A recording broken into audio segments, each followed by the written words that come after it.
She's very pretty. Siya ba yung bagong mong girlfriend?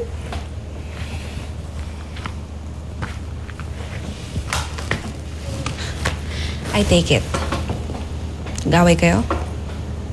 Pwede ba, Roxanne? Ayokong pag-usapan. Edgar, ano ka ba?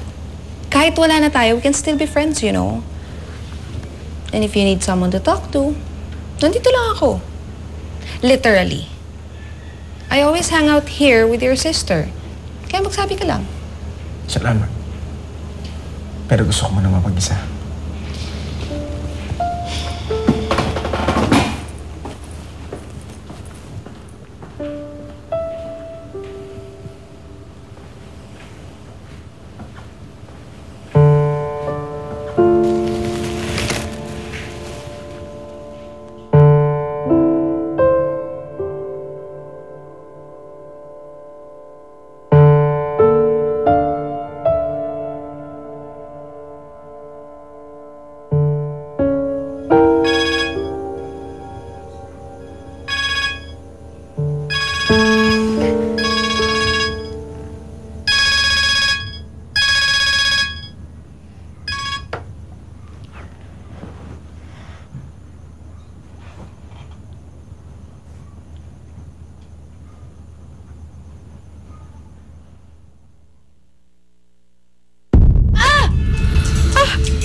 Sakit!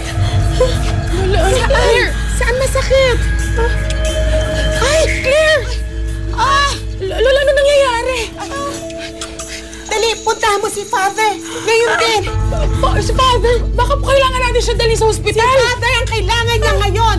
Sabihin mo na dadagdagan ng sugat niya. Dali!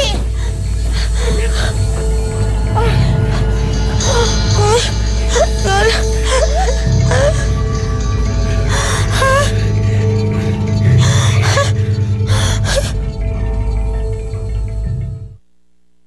Mabuti naman, Claire, at maayos-ayos lang ang kalagayan mo.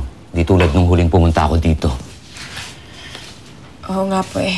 Medyo nakakalakad na po ako. Ang pinag-aalala ko lang eh, matagal maghilom yung mga sugat ko.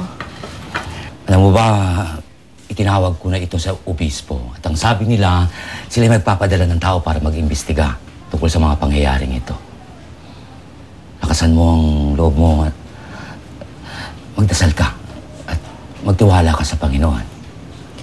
Opo, Father. Sino ba bang kakapitan ko ngayon, di ba? O paano? Ako'y tutuloy muna. Ako'y bibisita na lang bukas, ha?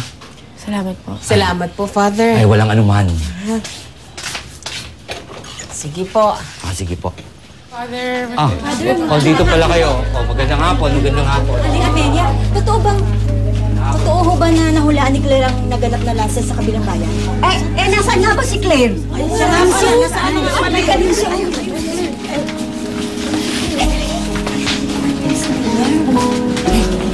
Lol Amelia, pasensya na po kayo. Nasabi ko po kay nanay. Hindi ko naman po alam na sasabihin niya kagad sa mga kaibigan niya. Totoo bang lumilitaw sa kanya yung mga sugat ng Panginoon? Claire, pwede ba makita namin? Oo nga po. Sige nga, pakita mo na yung mga sugat mo. Siya nga naman, Claire. Sige na.